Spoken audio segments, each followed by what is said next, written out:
अस्सलामुअलैकुम सामीन। 25 मुहर्रम हराम और 13 अगस्त है। ख़बर का उन्वान है, हिमाचल में फिर से बारिश ने कहर ढाना शुरू कर दिया है। ज़मीन धंसने की खबरें आ रही हैं। जो कुछ अब तक अपडेट हुआ है वो आप सुन लें। हिमाचल के शिमला धर्मशाला हाईवे NH 205 बंद हो गया है।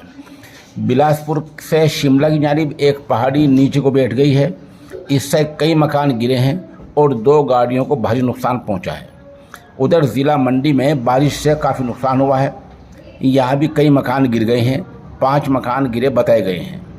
कई गौशालाएं ज़मीन के धंसने की जद में आ गई हैं। ज़िला मंडी में चंडीगढ़ मनाली हाईवे बंद है। मंडी के सुंदर नगर में बलहा इलाका पानी पानी हो गया है। ज़िला शिमला में भी ज़मीन धंसी है, ऐसी खबरें आ रही हैं। अभी तक इतनी खबर अपडेट हुई है। हम मौके की चंद तस्वीर पेश कर रहे हैं। इनको देखकर अंदाज़ा हो सकता है कि शिमला में आज क्या कुछ हो रहा है।